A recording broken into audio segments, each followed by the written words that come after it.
हरे कृष्णा। जगत गुरु शिल प्रभुपाद महाराज की जय।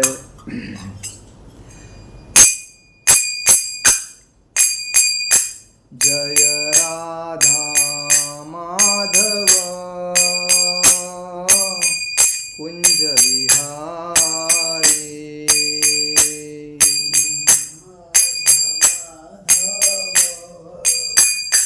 जय राधा माधव कुंज विहारी।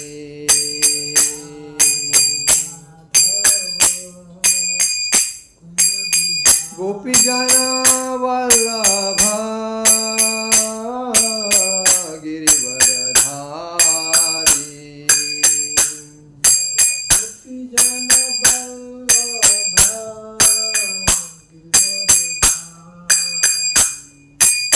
यशोदानंदन ब्रज जन रंजन।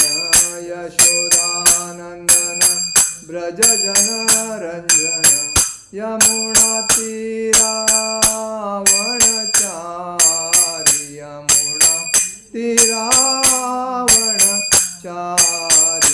जय राधा माधव कुंज विहारी। जय राधा माधव कुंज विहारी। हरे कृष्णा कृष्णा कृष्णा हरे हरे। हरे राम राम राम हरे हरे। हरे कृष्णा कृष्णा कृष्णा हरे हरे। हरे राम राम राम हरे हरे। हरे कृष्णा कृष्णा कृष्णा हरे हरे। हरे राम राम राम हरे हरे। जय ओम विष्णुपाद परमहंस परिव्राजकाचार्य अष्टोत्तर से हवै चरणारविंद भक्ति वेदांत स्वामी श्रील प्रभुपाद महाराज की जय। नित्य लीला प्रविष्ट। जय ओम विष्णुपाद परमहंस परिव्राजकाचार्य अष्टोत्तर से भक्ति सिद्धांत सरस्वती ठाकुर श्रील प्रभुपाद महाराज की जय। अनंत कोटि वैष्णव वृंद की जय। नामाचार्य श्री हरिदास ठाकुर की जय। प्रेम से कहो श्री कृष्ण चैतन्य प्रभु नित्यानंद श्री अद्वैत गदाधर शिवासादि गौर भक्त वृंद की जय। श्री श्री राधा कृष्ण गोप गोपीनाथ श्याम कुंड राधा कुंड गिरि गोवर्धन की जय। वृंदावन धाम की जय। बद्रीनाथ धाम की जय। द्वारका धाम की जय। अयोध्या धाम की जय। नवदीप मायापुर धाम की जय। हरिनाम संकीर्तन की जय। गंगा माई की जय। यमुना माई की जय। तुलसी महारानी की जय। हरिनाम संकीर्तन की जय। हरिनाम संकीर्तन की जय। समवेद भक्तवृंद की जय। समवेद भक्तवृंद की जय। श्री गुरु गौरांग की जय। निताय गौर प्रेमानंदे। हरि हरि बोल। आज हम लोग भगवद गीता के अध्याय पे चर्चा करेंगे। अध्याय नंबर 5। ब्रह्मणाध्याय कर्माणि संगतक्ता करोति अहम्। लिप्यतेन स पापेन पद्मपत्र विमाभ्यसाम्। ब्रह्मणाध्याय कर्माणि संगत्यक्ता करोति अहम्। लिप्यतेन स पापेन पद्मपत्रामिवाभ्यसाम्। ब्रह्मणाध्याय कर्माणि संगत्यक्ता करोति अहम्। लिप्यतेन स पापेन पद्मपत्र विमाभ्यसाम्। इसमें क्या दिया है? भगवान कहते हैं इसका मतलब यही है, जो व्यक्ति कर्म फलों को परमेश्वर को समर्पित करके आसक्ति रहित होकर अपना जीवन अपना कर्म करता है, वह पाप कर्मों से उसी प्रकार अप्रभावित रहता है जिस प्रकार कमल पत्र जल से अस्पृश्यता रहता है। तात्पर्य में शिल प्रभुपाद जी लिखते हैं, शिल प्रभुपाद महाराज की जय, यहाँ पर ब्रह्माणी का अर्थ कृष्ण भावनामृत में है। यह भौतिक जगत प्रकृति के 3 गुणों की समग्र अभिव्यक्ति है, जिसे प्रधान की संज्ञा दी जाती है। वेद मंत्र सर्व हो तद ब्रह्म मांडुक्य उपनिषद में कहा गया है कि तस्माद एतद् ब्रह्म नाम रूपम मनंस, तस्माद एतद् ब्रह्म नाम रूप मंत्र च जायते, मुंडक उपनिषद में कहा गया है। तथा भगवद गीता में 4वें अध्याय में 3रा श्लोक में कहा गया है, मम योनि महद ब्रह्म से प्रकट है कि जगत की प्रत्येक वस्तु ब्रह्म की अभिव्यक्ति है। ईशोपनिषद में भी कहा गया है कि सारी वस्तुएं परब्रह्म या कृष्ण से संबंधित है, अतएव वे केवल उन्हीं की है जो यह भली भांति जानता है कि प्रत्येक वस्तु कृष्ण की है और वे ही प्रत्येक वस्तु के स्वामी हैं। अतः प्रत्येक वस्तु भगवान की सेवा में ही नियोजित है। उसे स्वभावतः शुभ अशुभ कर्मफलों से कोई प्रयोजन नहीं रहता। यहाँ तक कि विशेष प्रकार का कर्म संपन्न करने के लिए भगवान द्वारा प्रदत्त मनुष्य का शरीर भी कृष्ण भावनामृत में संलग्न किया जा सकता है। तब यह पाप कर्मों के कलमश से वैसे ही परे रहता है जैसे कि कमल पत्र जल में रहकर भी भीगता नहीं। भगवान गीता में 3रे अध्याय में 30वां श्लोक में कहते हैं, मही सर्वाणि कर्माणि संन्यस्त, मतलब संपूर्ण कर्मों को मुझे समर्पित करो, कृष्ण को समर्पित करो। तात्पर्य यह है कि कृष्ण भावनामृत विहीन पुरुष शरीर एवं इंद्रियों को अपना स्वरूप समझकर कर्म करता है, किंतु भगवान कृष्ण भावना भावित व्यक्ति यह समझ कर कर्म करता है, यह देह कृष्ण की संपत्ति है और अतः इसे कृष्ण की सेवा में ही प्रवृत्त होना चाहिए। देखिए इसमें क्या कहा गया है इस अध्याय में, हम जो भी कर्म करते हैं तो हम निमित्त है, लेकिन हम जो भी करते हैं ना भगवान के लिए करना चाहिए। अगर भगवान के लिए करते हैं तो इसका मतलब हम योग्य मार्ग में चल रहे हैं। अगर भगवान के लिए नहीं करते हैं इसका मतलब हम स्वार्थ के वजह से चल रहे हैं। इसीलिए कहा गया ईशोपनिषद में कहा, ईशावास मदम सर्व यस्किंति जगता जगत तेन त्यक्तेन बुज्यतामा सुगृह्यमुन स्व। ये जो सृष्टि में जो भी आपको दिखता है, जो भी चीज़ है, ये उसके ऊपर पूर्णता भगवान का अधिकार है, भगवान की चीज़ है। हमें जो चाहिए, ईशावासमिदं सर्व, जो हमें हमारे लिए जो नियोजित किया गया है उतना ही हमें लेना है, उससे ज़्यादा नहीं लेना है। अगर जो भी व्यक्ति उससे ज़्यादा लेता है तो इसका मतलब वो पाप ग्रहण करता, पाप जमा करता है। तो इसीलिए जो भी हमें हमारे नसीब में जो है, जितना मिलता है उतना हमें योग्य उपयोग के लिए लेना जरूरी है। बाकी जितना भी खाली पड़ा है वो स्वार्थ के लिए नहीं लेना चाहिए, इसीलिए कहा गया है। तो इसमें कहा गया है कि हम जो भी कर्म करते हैं भगवान के लिए है। अगर कर्म करते हैं भगवान के लिए, जैसा कि हम जॉब पे जाते हैं, अगर जॉब पे जाते हैं तो हमें जो भी जॉब पे सैलरी मिलती है या फ़ायदा मिलता है वो लाके भगवान के सामने समर्पित करना चाहिए। भगवान के मंदिर में, मतलब घर में जो मंदिर होता है उस मंदिर में लाके जो महीने का सैलरी है उसको भगवान को समर्पित करना चाहिए। उसके बाद भगवान से मांग के हमें पूरा महीना चलाना चाहिए। उसके बाद देखो आप में कितना परिवर्तन होता है।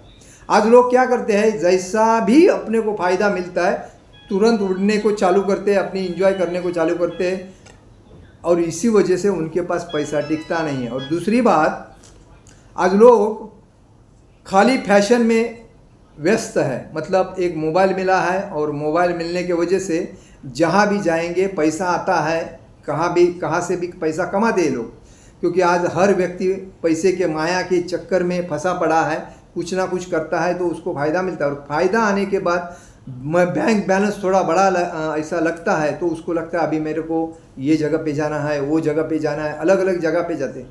अलग अलग जगह पे जाके भगवान के धाम में जाते हैं, जाना चाहिए, जाते हैं, लेकिन उधर जाके क्या करते हैं लोग? ये उधर जाके क्या करते हैं? इंजॉयमेंट करते हैं, मौज मजा करते हैं, फ़ोटो खींचो, भागो, खेलो। लेकिन उधर जाके असली चीज़ क्या है? उधर अगर आप धाम में जाते हो, कोई तीर्थ क्षेत्र में जाते हो, उधर जाके आपको संकीर्तन करना आना है, भगवान का नामस्मरण करना आना चाहिए, जो कि उसका महत्व वही है। हम लोग आए हैं भगवान के धाम में तो भगवान के नाम का स्मरण होना चाहिए, भगवान के गुण रूप लीला का स्मरण होना चाहिए, भगवान के अध्याय उधर पढ़ना चाहिए, ये काम उधर होना चाहिए। लेकिन आजकल लोग देखते हैं अच्छे अच्छे कपड़े वगैरह डाल के मस्त बैठी जाते हैं, कार बीर अपने हाथ, मोबाइल भारी भारी होते हैं, और वही इधर थोड़ा सीन अच्छा लगा कैच, फोटो कैच, उधर थोड़ा अच्छा लगा कैच, और उसको थोड़ा और इन्जॉयमेंट। ये आप क्या कर रहे हैं? ये जो कर रहे हैं ये आपको और मतलब माया के जाल में फंसा रहे हो। व्यक्ति का मुख्यतः उद्देश्य क्या है? माया से ऊपर होके भक्ति में आना मुख्य उद्देश्य है, लेकिन लोग माया में और बंदिस्त हो रहे। इसलिए कहा गया है हमें कमल, इधर उदाहरण क्या दिया है? कमल का फूल पानी में रहने के बाद भी उसको पानी टच नहीं करता, ऊपर रहता है। क्यों रहता है? उसको तकलीफ भी अगर नीचे रहेगी तो भी उसको गंदगी नहीं लगती है, क्योंकि वो पानी से अलग है। वैसा ही मनुष्य जीवन है। 84 लक्ष योनि के बाद, हम बार बार बोलते हैं, मनुष्य जीवन मिला है, और मिलने के बाद हमारा जन्म सिद्ध हक है भगवान की भक्ति करना, भगवान का गुणगान करना, भगवान का नामस्मरण करना। हमारे घर में, हमारे एरिया में, हमारे बाजू में जो भी लोग मिलते हैं उनको लेके संकीर्तन करना। संकीर्तन यही इस कलयुग का मुख्य उद्देश्य है। इसलिए चैतन्य महाप्रभु 550 साल पहले जब आए थे यहाँ नवदीप मायापुर में प्रकट हुए, तभी उन्होंने संन्यास ग्रहण करने के बाद हर जगह पे जाके, पूरे भारत में जाके प्रचार किया और बोला, जारो देखो त्यारे कहो कृष्ण उपदेश। भगवान का नाम का उपदेश दे, जो मिले उससे बात करो। हरे कृष्णा कृष्णा कृष्णा हरे हरे, हरे राम राम राम हरे हरे। इससे ही यही आपको संसार से पार, ये दुखालय जो है संसार का, इस दुखालय समुंदर से पार करके भागवत धाम लेके जा सकता है। यही एक है जो हरे कृष्ण महामंत्र का महामंत्र, अन्यथा आपको कोई लेके नहीं जा सकता, क्योंकि ये सब माया में सब व्यस्त है। लोगों को क्या लगता है? पैसा आने के बाद एंजॉयमेंट करना चाहिए, शादी करना चाहिए, बच्चे पैदा करना चाहिए, प्रॉपर्टी लेना चाहिए, बैंक बैलेंस करना चाहिए, अच्छे अच्छे गाड़ी यूज़ करके अच्छी अच्छी जगह पे घूमना चाहिए, और मेरे से आगे कोई जाना नहीं चाहिए। मुझे अगर कोई कुछ देता है तो पद, प्रतिष्ठा, प्रसिद्धि मिलना चाहिए। मैं मेरे कुटुंब में सर्वप्रथम हूँ। मैं अगर किधर जाता हूँ तो मेरा आदर सत्कार अच्छा होना चाहिए। इसी में लोग फंसे पड़े हैं। लेकिन ये कुछ काम की चीज़ नहीं है। ना हम लोग लेके आए थे आने के टाइम पे, ना लेके जाएंगे। गीता का उपदेश क्या है? ये सब परिवर्तन है। जो कल तुम्हारा था तो आज जो तुम्हारा है कल दूसरे का होएगा, परसों तीसरे का होएगा, बाद में चौथे का होएगा। परिवर्तन ही जीवन है। तो इसीलिए कोई चीज़ को पकड़ के रहना नहीं चाहिए। हमारा मुख्य उद्देश्य है भगवान की भक्ति करना है। हमारा एक्चुअली उम्र का हिसाब में अगर देखा जाएगा 100 साल उम्र है इस कलयुग में। आहार, निद्रा, भय, मैथुन, इसमें लोग चारों तरफ जानवर के जैसे फंसे पड़े हैं। लेकिन ब्रह्मचारी, गृहस्थ, वानप्रस्थ, सन्यासी, ये 4 आश्रम हमें मिले हैं इस मनुष्य जीवन में। तो हमारा मनुष्य जीवन 25 साल ब्रह्मचारी का है, 50 साल गृहस्थ जीवन का है, 75 साल वानप्रस्थ जीवन का है, और 75 से 100 वो सन्यासी जीवन का है, लेकिन हम हमारे योग्य प्रकारे चल रहे क्या? दूसरी बात, हमें भगवान ने ये सब सृष्टि में फ्रूट्स, पाले भाजी, अन्न धान्य अच्छी तरह पका के दिया है, लेकिन फिर भी हम मांस खाते हैं और मांस खा के हम पापी बनना चाहते हैं। जैसा कि मांस, मच्छी, मदिरा, जुआ, परस्त्री संभोग, ये जीवन में व्यक्ति को नीचे लेके जाते हैं, ऊपर लेके जाते नहीं।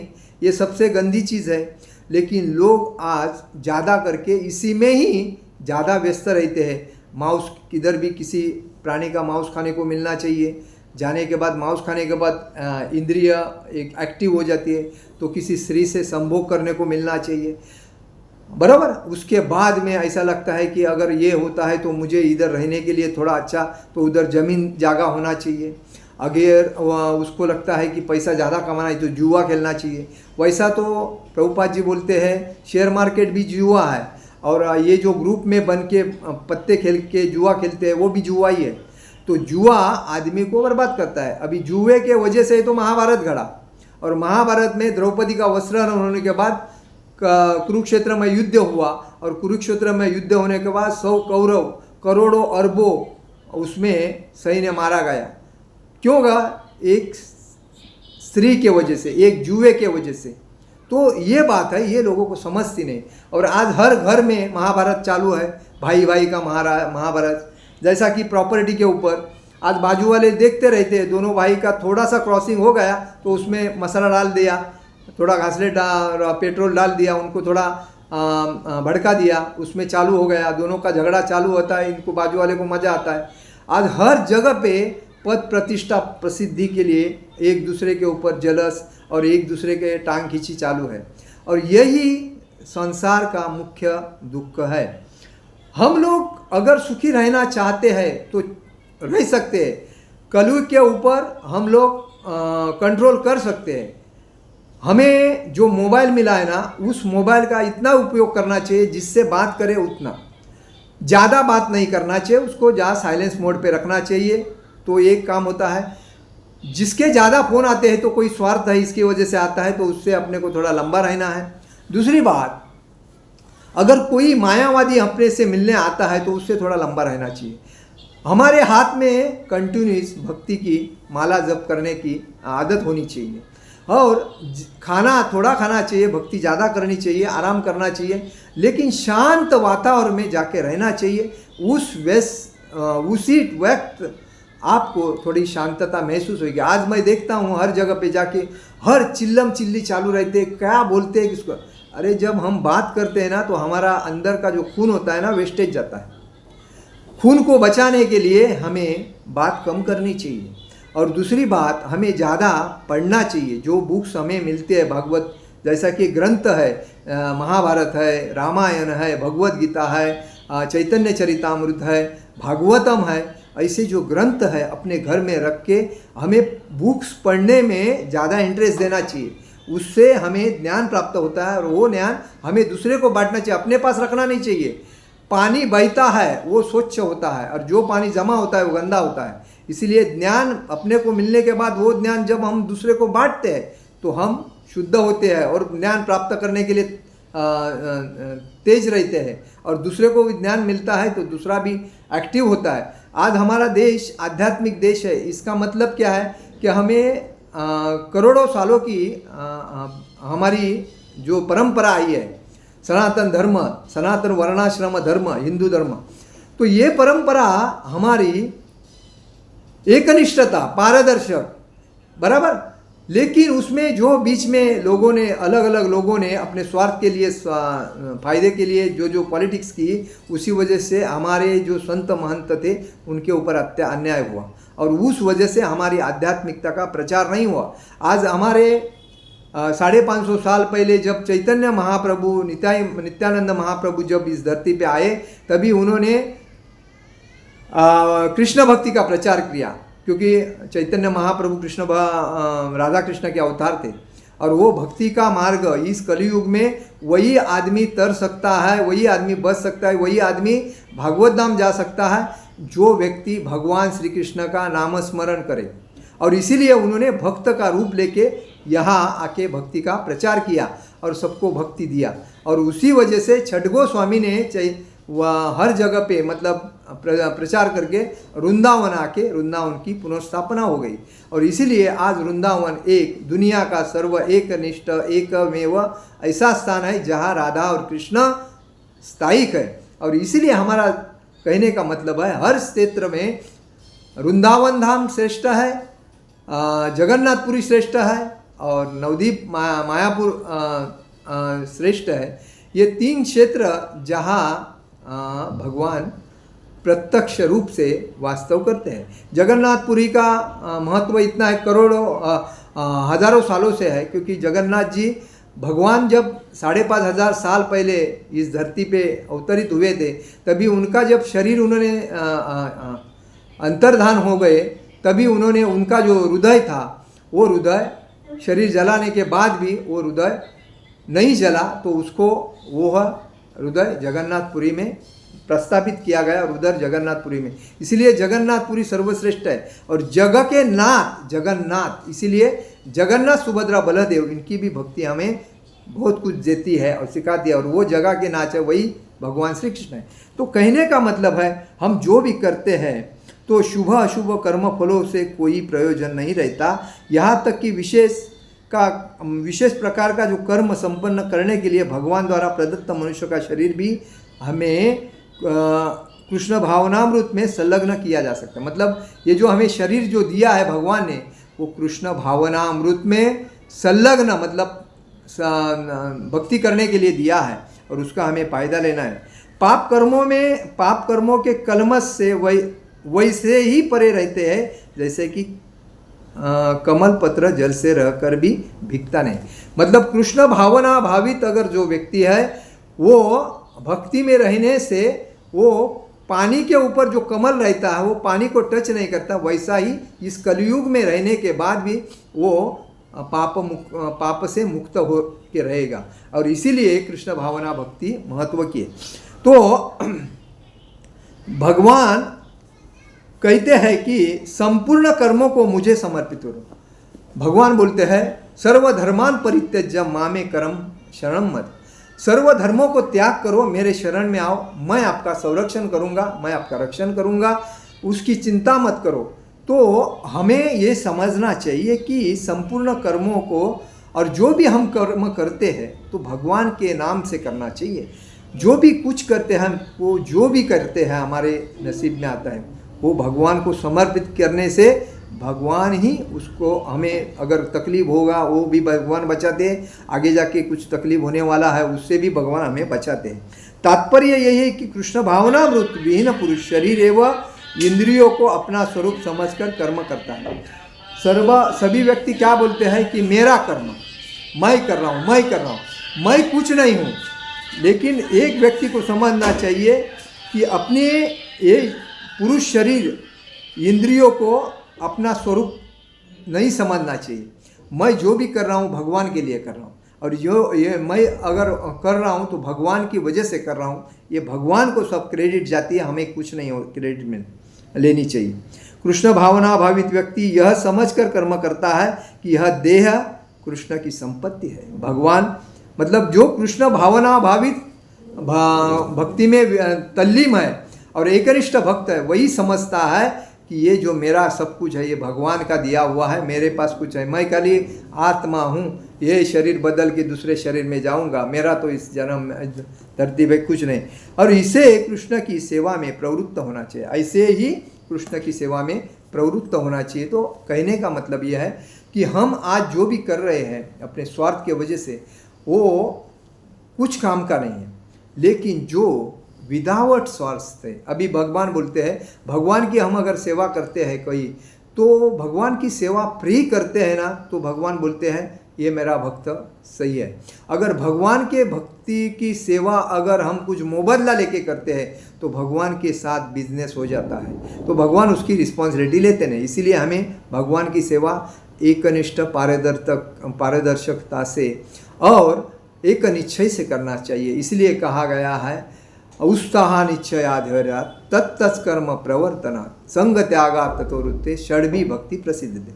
उत्साह से भक्ति करेंगे, निश्चय से भक्ति करेंगे तो धैर्य रह के निष्ठा मतलब प्राप्त होता है। उत्साह निश्चय धैर्य, धैर्य रखना चाहिए। भक्ति में प्रगति पाने के लिए हमें धैर्य रहना चाहिए, और धैर्य नहीं रहने से आदमी फिसलता है। आज देखो बहुत से लोग सैफ्रॉन पहनते हैं, ब्रह्मचारी बनते हैं। ब्रह्मचारी बनने के बाद थोड़े लोगों को लगता है अरे यार ब्रह्मचारी में नहीं, गृहस्थ जीवन है, तो उसकी तपस्या जितनी की वो वेस्टेज जाती है, गृहस्थ बनता है, क्या फायदा है ब्रह्मचारी। ब्रह्मचारी बनना है तो हमें एकनिष्ठता रखनी चाहिए। मैं लाइफ टाइम मैं भगवान को समर्पित हुआ हूँ, मैं इसमें चेंजेस नहीं करूँगा। गृहस्थ का मतलब है 50 साल होने के बाद तुरंत घर को छोड़ो और भक्ति में आ जाओ। अभी एक परसों ही मैं देखा, एक व्यक्ति मुख्यमंत्री था, उसने सब कुछ दान करके अपना झोला लेके सारा बाहर निकल गया, प्रपंच से बाहर। तो ऐसा होना जरूरी है। आज हम करेंगे तभी हमारे पीछे वाले उसको आचरण करके करेंगे। अगर हम स्वार्थ के पीछे ही माया, पैसा पैसा, प्रॉपर्टी तो कुछ नहीं, जीवन ये सब व्यर्थ है। बाद में हम दूसरे के कंधे पे जाते हैं, बोलते हैं राम नाम सत्य है, राम नाम सत्य है। अरे ये पहले नहीं समझा, अभी समझ रहा है। लोग उसको सुन भी नहीं रहा है, उसको तो दूसरा लेके जा रहा है, तो क्या सत्य। तो ये आदमी को समझना जरूरी है। और इसीलिए हमारा सिद्धांत है हमें पूर्ण भगवान श्री कृष्ण को समर्पित होना है। और जो भी हम कर्म करते हैं तो भगवान के लिए कर्म करना है, अपने लिए कुछ नहीं करना है। यही इसका मुख्य उद्देश्य है। हरे कृष्णा कृष्णा कृष्णा हरे हरे, हरे राम राम राम हरे हरे। जगत गुरु शिल प्रभुपाद महाराज की जय। परम पूज्य लोकनाथ स्वामी महाराज की जय। निताई गौर प्रेमानंदे। हरि हरि बोल।